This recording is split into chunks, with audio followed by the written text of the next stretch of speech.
स्वागत है आप सभी लोगों का मेरे चैनल रागनी सिंह में। आइए सुनते हैं मालती जोशी जी की कहानी माँ तुझे सलाम। मालती जोशी जी ऐसी लेखिका हैं जिनकी कहानियों को पढ़ते या सुनते समय ऐसा प्रतीत होता है मानो हम ये सुन या पढ़ नहीं रहे हैं, इसमें जी रहे हैं। तो चलिए शुरू करते हैं कहानी। दोपहर की डाक से वह संक्षिप्त सा पोस्टकार्ड आया था। आंटी, हफ्ते भर की छुट्टी आप लोगों के साथ बिताना चाहता हूँ। अगर एतराज़ न हो तो फ़ोन कर लें। अनुराग। नीचे एसटीडी कोड और फ़ोन नंबर था, बस। न शहर का नाम, न तारीख, एक औपचारिक अभिवादन तक नहीं।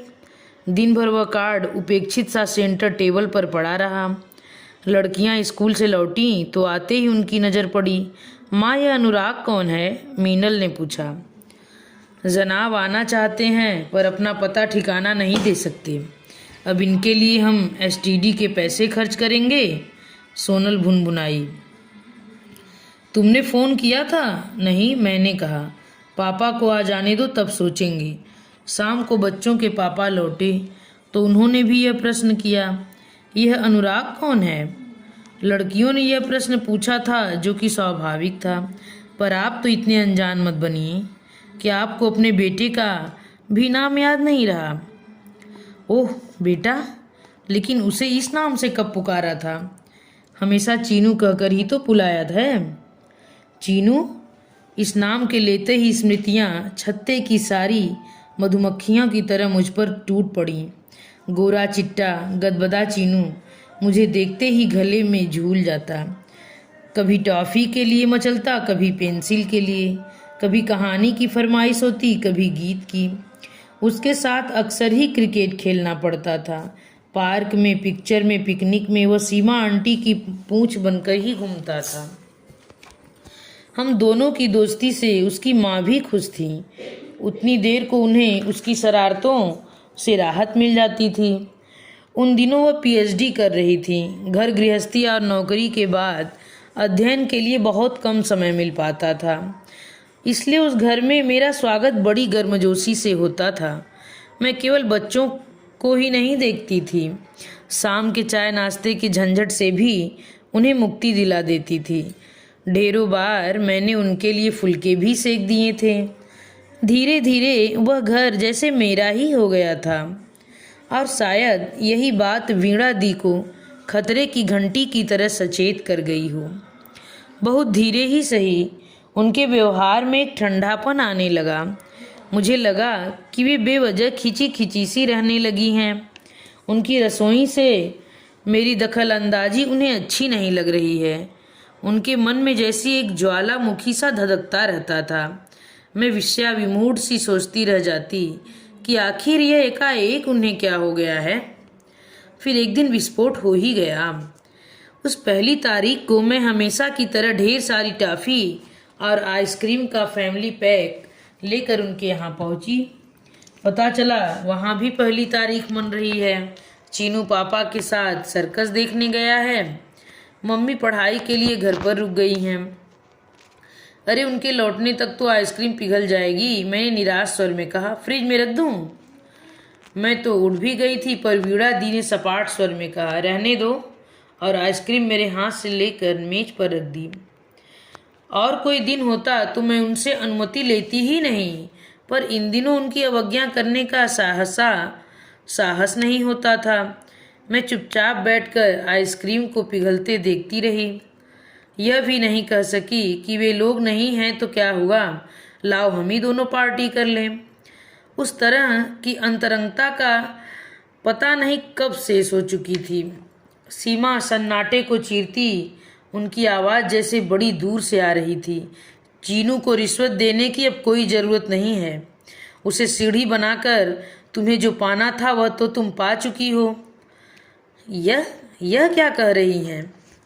यही कि तुम्हारा प्यार चीनू तक ही सीमित रहता तो मुझे खुशी होती, पर तुमने तो उसके पापा को भी नहीं बख्शा। मैं तो सन्न रह गई। वीणा दी, आपको कुछ गलतफहमी हो गई है। काश कि यह गलतफहमी ही होती, पर दुर्भाग्य से यह सच है, बहुत कड़वा सच। तुम मेरी गृहस्थी में आग लगा रही हो सीमा। ईश्वर तुम्हें कभी माफ़ नहीं करेगा।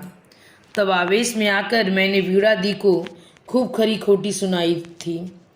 दोबारा उस घर में पाँव न देने का प्रण करके मैं घर लौट आई थी।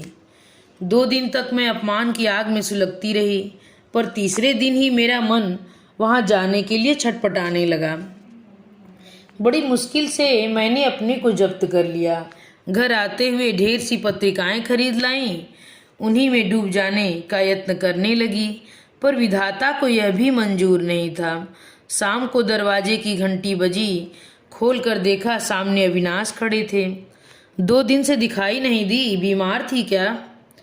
नहीं तो भली चंगी आपके सामने खड़ी तो हूँ, तो घर क्यों नहीं आई? मेरा वहाँ आना शायद किसी को पसंद नहीं है। तब पीछे से आवाज़ आई, कौन? अविनाश बाबू हैं? अरे तो भीतर आइए ना, दरवाजे पर क्यों खड़े हैं?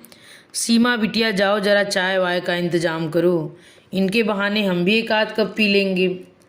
मजबूरन अविनाश को भीतर आना पड़ा। बाबूजी के साथ गपशप करनी पड़ी, पर मैं जानती थी कि बहुत बेमन से बैठे हैं वे, बार बार घड़ी देख रहे हैं। चाय पीते ही उठ खड़े हुए, बाबूजी अब चलूँगा, चीनू का कल गणित का टेस्ट है, थोड़ी तैयारी करवानी पड़ेगी। बाबूजी फिर से एक लेक्चर आधुनिक शिक्षा पद्धति पर देने को थे, पर अविनाश ने उन्हें मौका ही नहीं दिया। उन्हें छोड़ने के लिए बाबूजी उठ ही रहे थे, उन्हें उठने भी न दिया और सीधे फाटक पर जा खड़े हुए। मुझे पीछे पीछे जाना ही था। उस बेवकूफ़ औरत के लिए तुम घर आना छोड़ दोगी? घर उनका है तो मैं अपना अलग घर बसा लूँगा, पर अब मैं तुम्हें देखे बिना एक दिन भी रह नहीं सकता। तो यह गलत फहमी नहीं थी, वीणा दी ने ठीक ही समझा था।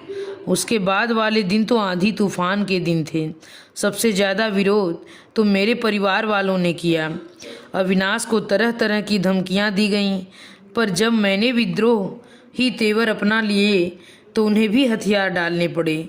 इस आपाधापी के बीच मुझे अपना मन टटोलने का मौका ही नहीं मिला। बस एक बात तय थी कि अब अविनाश का सुख मेरा सुख था, मेरा भविष्य उनकी सुरक्षा से जुड़ा था। हम लोग बहुत आशंकित थे, पर वीणा दी ने जरा भी परेशान नहीं किया। चुपचाप सारे पेपर साइन कर दिए, किसी तरह की सहायता लेने से भी इनकार कर दिया। चीनू के लिए भी नहीं। बोली, यह मेरी जिम्मेदारी है, मैं इसे पाल लूँगी, बस तुम लोग अपना साया इस पर न पड़ने देना। बेचारा चीनू, वह भला अपने पापा को एकदम कैसे भूल जाता। तलाक के समय वह छोटा नहीं था, 10 साल का था। इस उम्र में बच्चे माँ से ज़्यादा बाप के निकट होते हैं। घर को इस तरह 2 टुकड़ों में बंटते देख बेचारा बौखला गया था। बड़ी करुण और भाविक चिट्ठियाँ लिखता, उसके बाल मन का सारा आक्रोश और संताप उनमें होता। पर अविनाश उन चिट्ठियों को पढ़ते भी नहीं थे, जवाब देना तो दूर की बात है। कहते, जब उसकी माँ ने मना कर रखा है तो मैं क्या करूं? वह कल को आरोप लगा देगी कि मैं उसके बच्चे को बरगला रहा हूँ। वे चिट्ठियाँ पढ़ते और फाड़ देते, पर फिर उस दिन रात रात भर सो नहीं पाते। 2-3 साल बाद पत्रों का सिलसिला कम होते होते अपने आप थम गया। एक तरफा कारोबार था, कब तक चलता? उसके बाद पहला पत्र अभी 8-10 महीने पहले आया था। पत्र क्या था? शोक संदेश था। काली रेखाओं से घिरे कार्ड में अंकित था कि डॉक्टर वीणा त्रिवेदी अमुक अमुक तारीख को महा प्रयाण कर गई हैं। उनकी त्रयोदशी अमुक तारीख को है। नीचे यही हस्ताक्षर थे, अनुराग। मैंने इनसे पूछा था, जाओगे नहीं? जाने लायक कोई रिश्ता बचा भी है? पर नाम तो वे आपका ही लगाती थी न, मेरी बला से। लेकिन मैं इतनी आसानी से उस समाचार को खारिज नहीं कर पाई थी। उनकी त्रयोदशी तक मैंने घर में एक पार्टी नहीं होने दी, न घर में मीठा बनाया, न बाजार से आने दिया। 13वीं वाले दिन देवी मंदिर में जाकर पंडित जी को सीधा और दक्षिणा दी। माता को साड़ी, चूड़ी और समस्त सुहाग आभूषण अर्पित किए। यह सब मैंने इनसे छिपा कर किया, और यह सब मैंने किसी स्नेह या श्रद्धा के वशीभूत होकर भी नहीं किया। इसके मूल में डर था। दरअसल उन दिनों अम्मा यहीं थी। उन्होंने कहा था कि मरी हुई सौत जिंदा शौच से भी ज़्यादा खतरनाक होती है। उस रात देर तक करवटें बदलते रहने के बाद मैंने पूछा था, सुनिए, चीनू की चिट्ठी का क्या जवाब देना है? मुझे क्या पता, तुम्हें चिट्ठी लिखी है, तुम ही जवाब दो। उनके स्वर में अपमान का दंश साफ झलक रहा था। वह तो हमेशा आप ही को पत्र लिखता था, मैंने याद दिलाया, पर आपने कभी उनका उत्तर भी दिया नहीं। इस प्रश्न के उत्तर में वे करवट बदल कर लेट गए। इसका मतलब था अब जो भी निर्णय लेना था मुझी को लेना था, और कुछ भी निर्णय लेने से पहले लड़कियों को विश्वास में लेना था। यूं तो वह जानती थी कि हमारी शादी आम लोगों से कुछ अलग हुई है। शादी के एल्बम जैसी कोई चीज़ घर में नहीं थी। न ममा, न मौसी या चाचा, बुआ जैसे रिश्तेदारों की घर में आम दरख्त है। कभी कभार मेरी अम्मा जरूर आ जाती थी। यह सिलसिला भी बाबूजी की मृत्यु के बाद ही शुरू हुआ था। मेरी भाभीियों का वश चलता तो वे अम्मा को सदा के लिए मेरे पास ही छोड़ देती। सुबह सोनल मीनल की चोटियां बांधते हुए मैंने कहा, बेटे तुम्हारे बड़े भाई हम लोगों से मिलने आ रहे हैं। कौन से भाई? मीनल ने पूछा। वह जो कल पत्र आया था ना। यह हमारे कैसे वाले भाई हैं? मतलब चचेरे फुफेरे? ये तुम्हारे बड़े भाई हैं, मैंने सोनल की बात काटते हुए कहा। मतलब पापा के ही बेटे हैं? बस उनकी मम्मी अलग थी। इतनी सी बात कहते हुए भी मुझे पसीना छूट गया था। ये हमारे भाई साहब अब तक कहाँ थे? मीनल के स्वर में व्यंग था। पढ़ रहे थे, अपने मामा के यहाँ थे, अब शायद जा पा गए हैं। लड़कियों ने एक दूसरे को देखकर मुंह बिचका दिया और बिना कुछ कहे तैयार होने चली गईं। उनका कुछ न कहना ही उनकी उपेक्षा और उदासीनता का परिचायक था। मुझे तो यही संतोष था कि कम से कम उन्होंने मना तो नहीं किया। दोपहर तक मैंने बड़ी मुश्किल से सब्र किया। घर में वांछित शांति और एकांत पाते ही मैंने नंबर घुमाया। उधर से जवाब की प्रतीक्षा में लगा कि जैसे युग बीत गए हों। बड़ी धीर गंभीर आवाज़ आई, hello, Anurag Trivedi here. Hello Chinu, मैं सीमा आंटी बोल रही हूँ। प्लीज़ आंटी मुझे अनुराग ही कहिए। चीनू नाम तो मम्मी के साथ ही शेष हो गया। मुझे लगा जैसे वह कह रहा हो अपनी औकात में रहो। फ़ोन करने का पछतावा भी हुआ, पर अब पीछे लौटना व्यर्थ था। दबी सी आवाज़ में कहा, तुम्हारा कार्ड आया था जी, कब आ रहे हो? एम आई वेलकम, तभी तो फ़ोन किया है। थैंक यू, चलने से पहले फ़ोन करूँगा। उसके पापा इतने कायर निकलेंगे ऐसी कल्पना नहीं थी। टूर का बहाना बनाकर मज़े में खिसक गए। यह भी न सोचा कि स्थिति का सामना मैं अकेले कैसे करूँगी। लड़कियों को रोकना चाहा तो वे भी राजी नहीं हुई। बोली, जब आ रहे हैं तो 2 दिन 4 दिन रहेंगी ही, उसके लिए स्कूल क्यों मिस करें, शाम को मिल लेंगे। फिर अकेले स्टेशन जाने की हिम्मत नहीं पड़ी। उसे पहचानने का कोई उपाय भी नहीं था। यही सोचकर संतोष कर लिया कि जवान लड़का है, जिस तरह उसने हमारा पता ढूंढ लिया था घर भी ढूंढ लेगा। मन में 100 आशंकाओं के तूफान लेकर बरामदे में बैठी रही। हर 5 मिनट पर इंक्वायरी में फ़ोन लगा रही थी। गाड़ी राइट टाइम थी, पर मैं मना रही थी कि आधा घंटा लेट हो जाए तो अच्छा है।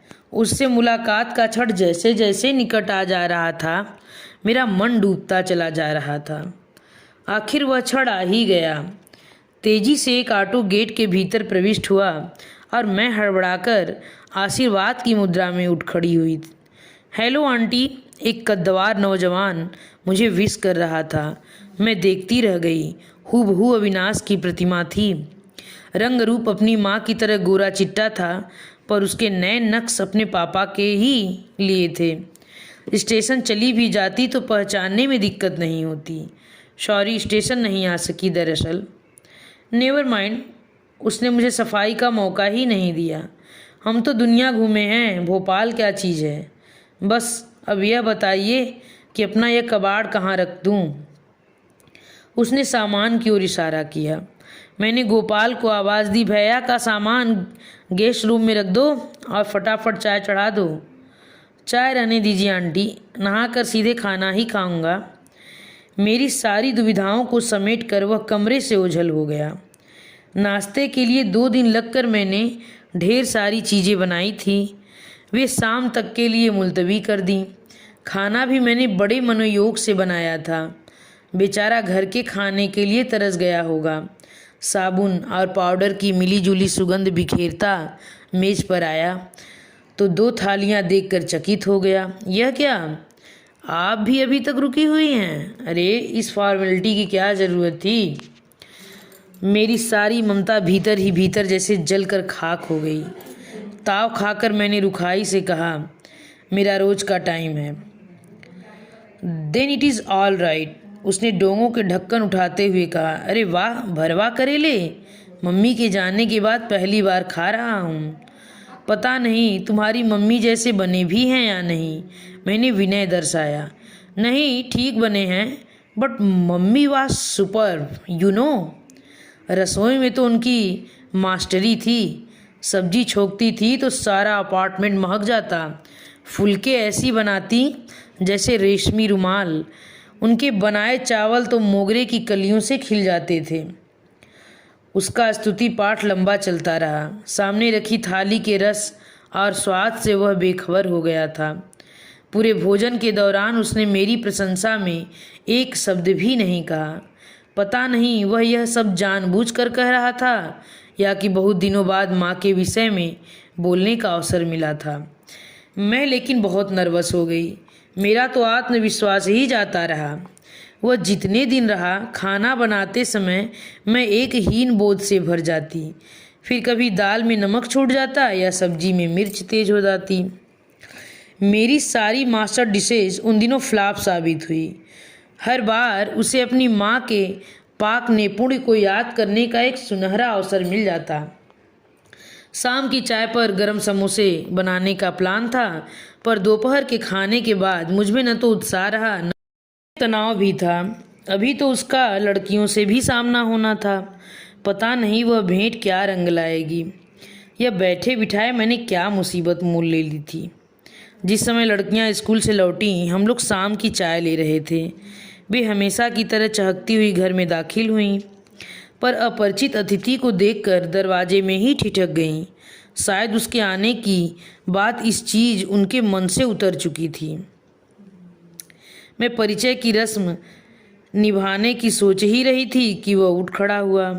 हेलो, आई एम अनुराग, और आप दोनों? ठहरिए, लेट मी गेस। और उसने अक्कड़ बक्कड़ बम्बे बो की तर्ज पर अंग्रेजी में कुछ बुदबुदाना शुरू किया। कुछ ही क्षणों में मीनल के कंधे पर हाथ रखकर बोला, you are Meenal, am I right? मुझे डर लग रहा है कि तुम मिजाज मीनल अभी उसका हाथ झटक देगी, पर वह तो आंखों में आश्चर्य भरकर अपलक उसे देख रही थी। आपने कैसे पहचाना? इंट्यूशन एंग्लेडी, हम बिना बताए ही सब कुछ जान लेते हैं। यह इंट्यूशन क्या होता है? भोली भाली सोनल ने पूछा। एक विद्या होती है, चाहो तो तुम लोगों को भी सिखा दूंगा, पर फिलहाल मैं तुम्हारा यह खूबसूरत शहर देखना चाहता हूँ। इसके लिए मुझे तुम्हारी सहायता की ज़रूरत है। मेरी गाइड बनना पसंद करोगी? ओ श्योर, दोनों ने एक साथ कहा। तो अपनी यह नामाकूल वर्दियाँ उतार कर इंसानों के वेश में आ जाओ, फिर अपन घूमने चलेंगे। दोनों ने सीधे अपने कमरे की राह ली। उन्हें नाश्ता करने का भी होश नहीं रहा। अनुराग ने यह पहला राउंड जीत लिया था। दोपहर भर मैं अपने एल्बमें दिखाकर उसे बोर करती रही थी।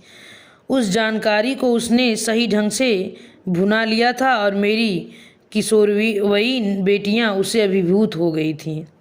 आंटी, आप भी चलेंगी? उसने पूछा। मैं समझ गई कि यह निमंत्रण नहीं है, मात्र औपचारिकता है। तुम लोग हो आओ, मैं रात के खाने का इंतज़ाम करती हूँ, पर ज़्यादा कुछ मत बनाइएगा। हो सकता है बाहर कुछ खाने का मूड हो जाए। गाड़ी ले जाओ, मैंने स्टैंड से चाबी उतारते हुए कहा। नो थैंक्स, मैं दूसरों की गाड़ी नहीं चलाता, हम लोग ऑटो ले लेंगे। मैं कहना मैंने कहना चाहा कि यह दूसरों की गाड़ी नहीं है, पर उसने जिस रुखाई से इनकार किया था, मनुहार की कोई गुंजाइश नहीं थी। लौटकर तीनों में से किसी ने भी खाना नहीं खाया। जब मैं खाना खा रही थी तो पास बैठकर अपने सैर सपाटे का वर्णन सुनाते रहे। खाने के बाद बच्चों ने मुझे अपने अपने उपहार दिखाए। मीनल ने लिए जापानी कैमरा और सोनल के लिए जर्मनी कैसियो। दोनों एक अरसे से इन चीज़ों के लिए लालाई थीं। इस बार दोनों के जन्मदिन पर मैंने यही उपहार देने का प्लान बनाया था, पर मेरी योजना धरी की धरी रह गई। बहनों का तो बस एक ही काम होता है, भाइयों को लूटना। मैंने अपनी नाराज़गी छिपाने का जरा भी प्रयास नहीं किया। इसमें लूटने वाली क्या बात है आंटी? यह तो उनका हक है। यह तो मैं ही खाली हाथ चला आया था, सो इसलिए कि इन लोगों की पसंद नापसंद, शौक और ख्वाहिश के बारे में मुझे कुछ पता ही नहीं। सोनल बोली, पता है मम्मी, जब हम जूस पी रहे थे ना, तो भैया ने हमसे पूछा कि अगर अभी सांता क्लास तुम्हारे सामने आकर खड़ा हो जाए तो तुम क्या मांगोगी? और इस बेवकूफ़ लड़की ने अपनी ख्वाहिश बता दी होगी और भैया उन लोगों के लिए सांता क्लास बन गया होगा। और इस तरह यह दूसरा राउंड भी अनुराग ने बड़ी आसानी से जीत लिया था। मेरी समझ में नहीं आ रहा था कि मुझे इस बात पर खुश होना चाहिए कि बुरा मानना चाहिए। दूसरे दिन पिक्चर का प्रोग्राम बना। अत्यंत कृपावंत होकर मुझे भी शामिल कर लिया गया, पर हाल में मैं अलग थलग ही बैठी रही। तीनों आपस में ही बतियाते रहे। कभी नायिका के भौड़े कपड़ों की मजाक बनाते, कभी नायक के भावहीन चेहरे पर फप्तियाँ कसते, तो कभी बेतुके गानों की पैरोडी बनाते। फिल्म वाकई बकवास थी, पर उसके लिए पैसे खर्च किए गए थे। अपने न सही पर दूसरों के पैसों पर तो तरस खाना चाहिए था। इंटरवल से मैं सिर दर्द का बहाना बनाकर उठ खड़ी हुई तो तीनों मेरे साथ हो लिए।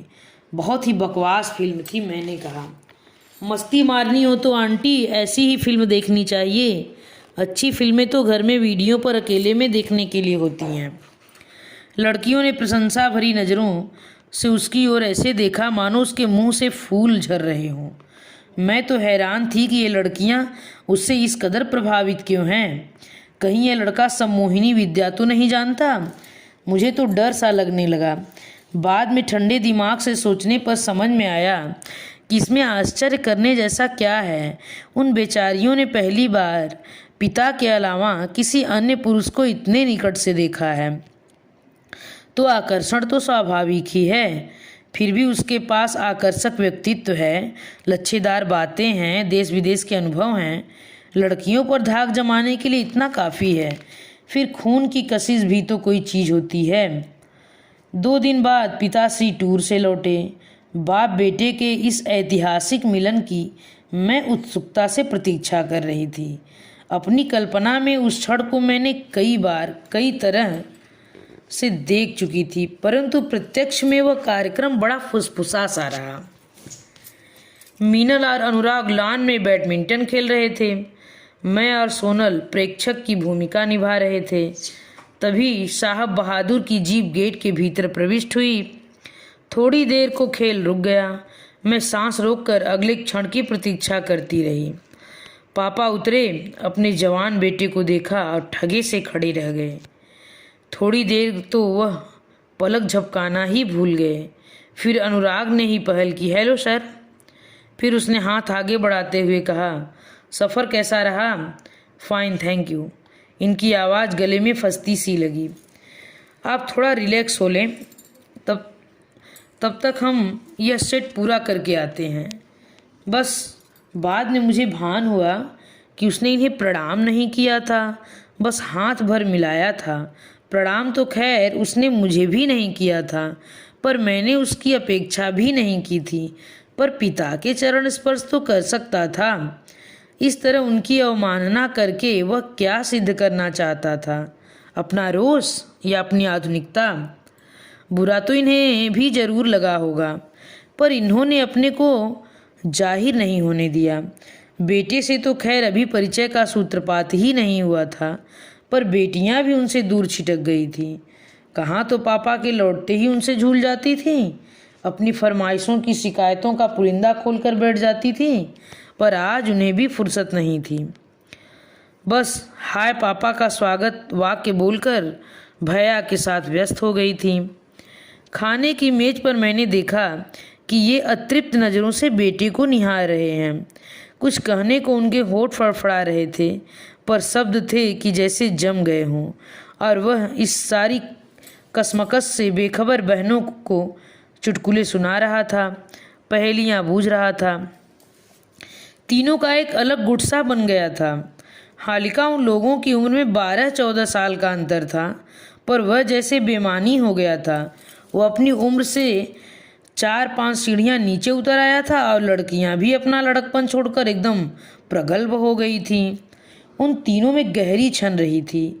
मुझे अच्छा भी लग रहा था, पर हम दोनों को उसने जिस तरह हाशिए पर कर दिया था वह बेहद खल रहा था। खाने के मेज पर वह तिकड़ी चहकती रही, हम बस श्रोता बनकर रह जाते। शाम के सैर सपाटे में तो हमारी भागीदारी ही नहीं थी। पिक्चर का कटु अनुभव मेरे पास था, इसलिए पिक्चर जाने का सवाल ही नहीं था। 1-2 बार पिकनिक का प्रोग्राम बनाया, उसने मना नहीं किया, पर खास एंजॉय भी नहीं किया। पूरे समय बधा बधा सा बैठा रहा, और तो और लड़कियां भी गुमसुम हो गईं। लगा कि व्यर्थ ही इतनी दौड़ धूप की। हम लोगों ने कुछ परिचितों को अपने यहाँ आमंत्रित किया, कुछ लोगों के यहाँ हम उसे ले गए, पर हर बार की तरह उसकी जबान पर जैसे ताले पड़ जाते थे, उसके ठहाके कहीं गुम हो जाते थे। 1-2 बार मैंने कुरेदा तो बोला, क्या करूं आंटी, अजनबियों के सामने मैं खुल नहीं पाता। हर किसी से मेरी वेव लेंथ नहीं मिलती। जिसके साथ ट्यूनिंग नहीं होती उससे दोस्ती भी नहीं तो होती। तो हम लोग किस कैटेगरी में आते हैं? उत्तर में वो केवल मुस्कुरा दिया। 1 हफ्ता, हाँ उसे कुल जमा 1 हफ्ता ही तो यहाँ रहना था। जब आने वाला था तो यही 1 हफ्ता मन पर भार सा था। लगता था कि इस मुफ्फट लड़के को 8 दिन तक कैसे झेल पाऊंगी, अपनी बेटियों के साथ उसका तालमेल कैसे बिठा पाऊंगी। पर 8 दिन फुर्र से उड़ गए और मुझे पता ही नहीं चला। उसके जाने से 1 दिन पहले की बात है। घर में हम दोनों अकेले थे। मैंने बात छेड़ी, अनुराग तुम्हारी उम्र क्या होगी? 26। क्यों? शादी के बारे में क्या सोचा है? शादी? हाँ, कई लोग पूछ रहे थे। तुम तो जानते हो, शायद शादी लायक लड़का देखते ही रिश्ते ऐसे बरस पड़ते हैं जैसे गुड़ पर मक्खियाँ। तुम जैसा हीरा दामाद पाने को तो हर कोई तरसता है। Thanks for the compliment aunty, पर मुझे लगता है इन लोगों को निराश होना पड़ा। क्यों, कहीं तय कर रखी है क्या? नहीं, शादी करने का ख्याल तो कभी आया ही नहीं, शायद भविष्य में भी नहीं आएगा। I have last faith in this institution. क्यों? कारण आप अच्छी तरह से जानती हैं। मन पर एक करारा झटका सा लगा। फिर भी अपने को संयत कर मैंने कहा, एक ही कारण सबके लिए लागू नहीं होता अनुराग। हर बात को इस तरह जनरलाइज नहीं करना चाहिए। परिस्थितियां हर एक के साथ अलग हो सकती हैं। वैसे भी इन बातों को समझने या इस तरह के निर्णय लेने के लिहाज से तुम बहुत छोटे हो। पर मैं बेटा तो उन्हीं का हूँ ना, मुझ में भी तो वे ही जीन्स हैं। इस बात की क्या गारंटी है कि शादी करूँगा तो आखिर तक निभा ले जाऊँगा? फिर व्यर्थ में किसी को दुख क्यों दूँ? उसने जो भी कहा अपने पिता के लिए कहा। उसका सारा आक्रोश पिता के लिए था। मुझ पर उसने कोई आरोप, कोई लांछन नहीं लगाया। फिर भी मैं शर्म से गड़ गई। अपमान से मेरे आंसू निकल आए। वो अपनी जगह से उठकर मेरे पास आ गया। सॉरी आंटी, आपको हर्ट करने का मेरा इरादा नहीं था, पर मैंने अपनी माँ को तिल तिल करके मरते देखा है। बाप के होते हुए भी मैंने एक अनाथ बचपन गुजारा है, और मैं उस इतिहास को दोहराना नहीं चाहता। मुझे अविनाश पर दया हो आई।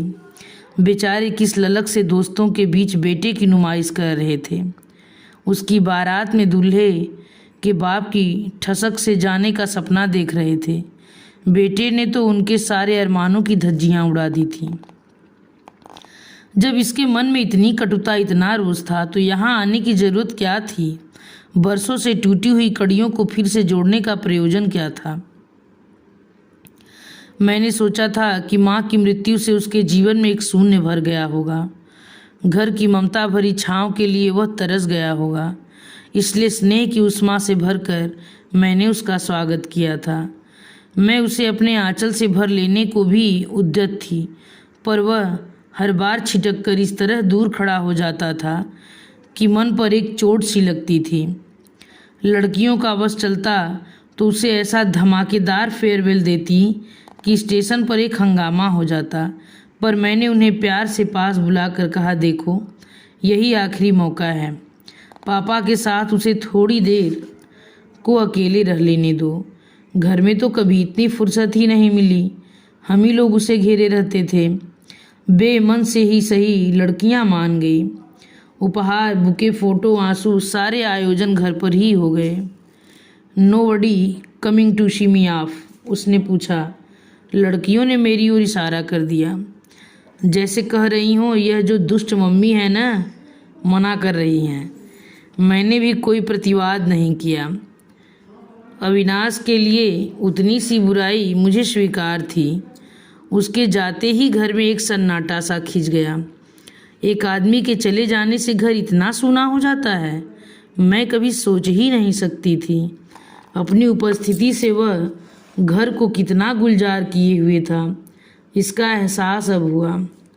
वे सूनी घड़ियाँ मैंने लड़कियों के साथ बांटनी चाहिए, पर वे तो कब से अपने कमरे में गुम हो गई थीं। उनके पास जाने की हिम्मत नहीं पड़ी। मन में एक अपराध बोध सा था। उस रात खाने की मेज पर भी एक चुप्पी सी छाई रही। हमेशा चहकने वाली मेरी बुलबुलें भी खामोश थीं। उनके पिता भी गुमसुम से भोजन की औपचारिकता निभा रहे थे। टेबल पर केवल मेरी और बर्तनों की आवाज़ आ रही थी, क्योंकि मैं तो गृहिणी थी, पत्नी थी, माँ थी। मुझे तो अपना कर्तव्य निभाना ही था। खाना खाने के बाद पूरा घर फिर से द्वीपों में बढ़ गया था। मुझे देर रात तक नींद नहीं आई। पानी पीने के लिए उठी तो देखा बच्चों के कमरे की बत्ती जल रही है। शायद उन लोगों को भी नींद नहीं आ रही थी। सोचा थोड़ी देर चलकर उनके पास बैठूं, उनके भैया की बातें करूं, ताकि मन कुछ हल्का हो। बेचारी इतनी सी तो हैं। जीवन में पहली बार किसी का इतना निकट सामीप्य मिला था। पहली बार किसी अपने से बिछड़ने का दर्द झेला था। मैंने धीरे से कमरे में प्रवेश किया। दोनों जाग रही थीं और बीच वाली मेज पर अच्छी खासी फोटो प्रदर्शनी लगी हुई थी। ये कहाँ की फ़ोटो हैं? भैया के साथ खींची थी ना। मैंने पास बैठकर मुआयना किया। सचमुच बड़ी सुंदर तस्वीरें थी, पर उन ढेर सी तस्वीरों में हम दोनों की एक भी नहीं थी। मन में एक टीस सी उठी। भैया कितने क्यूट लग रहे हैं ना। भैया is so handsome, he is so smart. भैया का प्रशस्ति गान जैसे रुकना ही नहीं चाहता था कि एकाएक सोनल ने पूछ लिया, मम्मी, बड़ी मम्मी बहुत फेयर थी ना? हाँ, क्यों? तभी तो भैया का रंग भी एकदम साफ है। बच्चे अपने मम्मी पापा से ही तो इनहेरिट करते हैं। काश मम्मी आप भी इतनी फेयर होती। मीनल एकदम बोल पड़ी। किसी जमाने में छत्रपति शिवाजी ने यही बात एक अद्वितीय सुंदरी से कही थी कि काश मेरी माँ भी आपकी तरह सुंदर होती। शिवाजी का यह वाक्य इतिहास बन गया, पर मीनल का यह वाक्य मेरा उपहास कर रहा था। अपने सांवले रंग को लेकर मैंने कभी शर्म महसूस नहीं की। कॉलेज में तो मुझे कृष्णकली का लुभावना खिताब मिला हुआ था। अपने बच्चों से भी मैंने कभी किसी तरह का कॉम्प्लेक्स पनपने नहीं दिया, पर अनुराग का दमकता रंग उनमें एक हीन बोध भर गया था। इसे दूर करने में मुझे पता नहीं कितने दिन लग जाएंगे। इस नाजुक उम्र में हर बात बच्चों के मन में गहरे बैठ जाती है। मम्मी, क्या आप बड़ी मम्मी को जानती थी? हाँ, हम लोग एक ही कॉलोनी में रहते थे। आपने जब पापा से शादी की तब वे क्या जिंदा थीं? मैं अवाक। मीनल ये सब क्या पूछ रही है? क्यों पूछ रही है? वो क्या है ना मम्मी कि हमारी क्लास में एक कविता है, उसकी एक दीदी भी है सविता। जब सविता दीदी की मम्मी की डेथ हो गई तब उसके डैडी ने कविता की मम्मी से शादी की। लेकिन भैया बता रहे थे। भैया क्या यही सब बताने के लिए यहाँ आए थे? मुझे सचमुच ताव आ गया था। सामने होता तो मैं अनुराग का मुंह नोच लेती, लेकिन उसकी दोनों बहनें परोक्ष में भी उसकी आलोचना सुनने के लिए तैयार नहीं थी। क्या बात करती हो मम्मी, भैया बेचारे तो हम लोगों से मिलने आए थे। उन्होंने ऑस्ट्रेलिया में नया जॉब ले लिया है ना, जाने से पहले सारे रिश्तेदारों से मिलने जाएंगे। पूरे 2 महीने का टूर प्रोग्राम है। और मैं समझ रही थी कि कुल जमा 8 दिन की छुट्टी लेकर वह केवल हमसे मिलने आया है। मन खट्टा हो गया। ऑस्ट्रेलिया वाली खबर से भी मन आहत हुआ। इतनी बड़ी बात उसने इन टुइयाँ लड़कियों को बता दी और हमसे जिक्र तक नहीं किया। और मम्मी, उन्होंने अपने से हमें कुछ नहीं बताया। सोनल अब भी उसकी सफाई दिए जा रही थी। मीनल ने पूछा कि आप मम्मी को आंटी क्यों कहते हैं? तब उन्होंने बताया कि पुरानी आदत है, आसानी से छूटती नहीं है। मुझे बहुत ताव आया जब जनाब पुरानी आदत की बात कर रहे हैं। हमें तो बड़े साफ शब्दों में समझा दिया था कि चीनू न कहा करें। बेचारे अविनाश, उन्होंने एक दिन भी उसे नाम लेकर नहीं पुकारा। अनुराग जबान पर चढ़ता नहीं था और चीनू कहते डर लगता था, क्या पता सबके सामने ही टोक दे। मम्मी, आपने अच्छा नहीं किया, मीनल धीर गंभीर आवाज़ में कह रही थी। क्या अच्छा नहीं किया? आपने उनसे पापा को छीन लिया। मैं सन्न रह गई। अपने ही बच्चे कभी इस तरह कटघरे में खड़ा कर देंगे, सोचा भी नहीं था। इसके बाद वहाँ बैठना असंभव ही था। किसी तरह अपनी रुलाई रोक कर मैं कमरे में चली आई। सुना आपने, आपका लाडला बच्चों के मन में कैसा जहर बो गया है। कमरे में जाते ही मैंने गुहार की। उस पर गुहार की। उस शिकायत की कोई प्रतिक्रिया नहीं हुई। कमरा खाली था। मैंने इन्हें अच्छा भला सोता छोड़ गई थी। मैं इसलिए उठ गई थी कि मेरे बार बार करवटें बदलने से उनकी नींद उचट सकती थी। अब लग रहा है कि शायद वह मेरे लिए ही दम साधे पड़े होंगे। यह लड़का तो पूरे घर की नींद चुरा कर ले गया। सोचा शायद हाल में होंगे। हेडफोन लगाकर देर रात तक टीवी देखने की उनकी आदत है, पर वे हाल में भी नहीं थे। मैं स्टडी रूम में झांक आई। कई बार रात जाग जाग कर फाइलें निपटाते रहते हैं, पर मेज बिल्कुल खाली थी।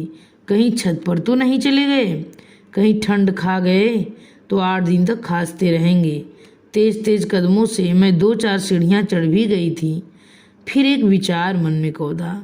दबे पांव नीचे उतरकर मैंने गेस्ट रूम में झांका। मेरा अंदाजा बिल्कुल सही था। वह पलंग पर अधलेटे से निस्पंद बैठे थे। यहाँ क्या कर रहे हैं? मैंने पूछा, पर अपना ही प्रश्न मुझे बड़ा बेतुका सा लगा। तुम वहाँ अपनी बेटियों के पास थीं। मैंने सोचा मैं भी थोड़ी देर अपने बेटे के पास बैठ लूँ।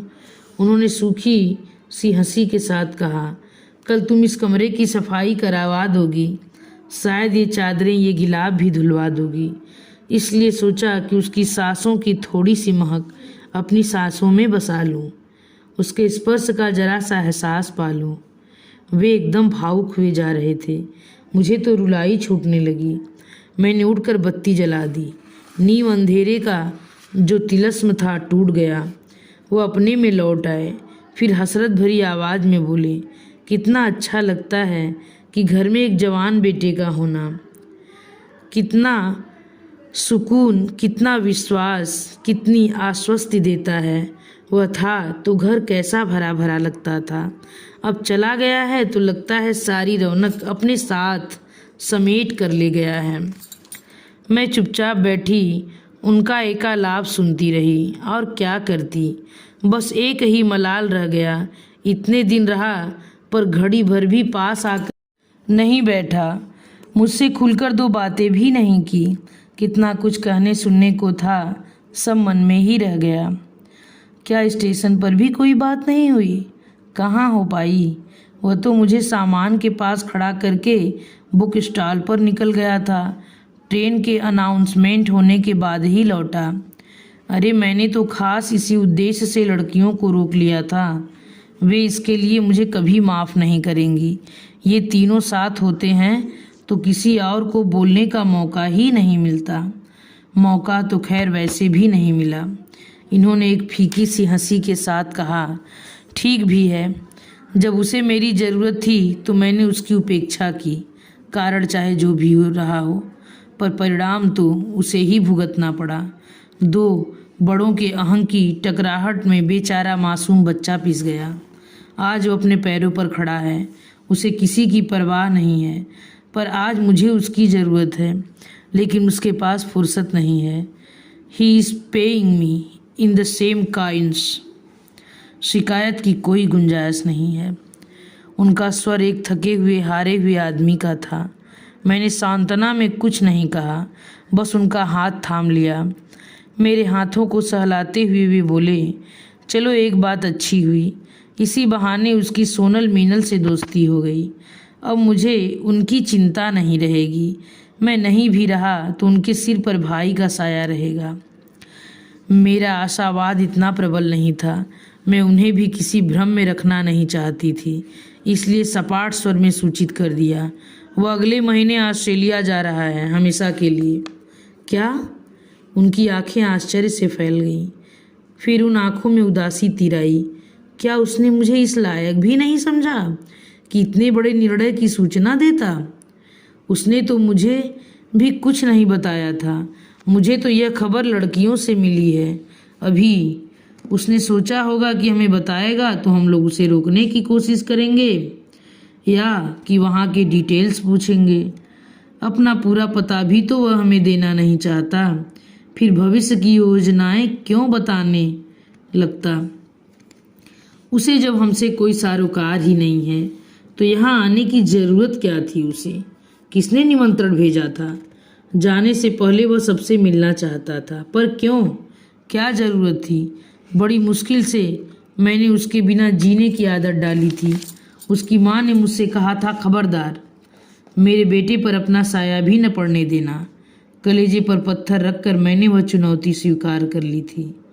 अपने कलेजे को पत्थर ही बना डाला था मैंने। मन का एक कोना सील कर दिया था मैंने। उसे ज़बरदस्ती खुलवाने की क्या ज़रूरत थी? कमबख्त एक घाव देकर चला गया था। अब यह जिंदगी भर रिश्ता रहेगा, टीसता रहेगा। बोलते बोलते उनकी आवाज़ भरभरा गई थी। उन्होंने दोनों हाथों से अपना चेहरा ढाँप लिया और आर्त स्वर में कह उठे, चीनू रे, तू क्यों आया था यहाँ? क्यों? मैंने उनके आंसू पोंछने का अनधिकार चेष्टा नहीं की। उन्हें अपने बेटे के साथ, उसकी स्मृतियों के साथ अकेला छोड़ दिया और दबे पांव बाहर निकल आई, पर उनका वह आर्तनाद बिस्तर तक मेरा पीछा करता रहे, चीनू रे, तू क्यों आया था यहाँ? उनके इस कातर प्रश्न का उत्तर मेरे पास था। वह मेरे मन की शांति छीनने आया था। वह आया था मेरे बच्चों के मन में जहर बोने। वह अपने पिता को अनुताप की भट्टी में झोंकने आया था। मेरी हंसती खेलती गृहस्थी में आग लगाने आया था। अपनी माँ का सच्चा सपूत था वह। अपनी माँ का ऋण चुकाने आया था। धन्यवाद। इसी के साथ यह कहानी समाप्त होती है। यह कहानी आप लोगों को कैसी लगी, कृपया कमेंट बॉक्स में लिखकर ज़रूर बताइएगा।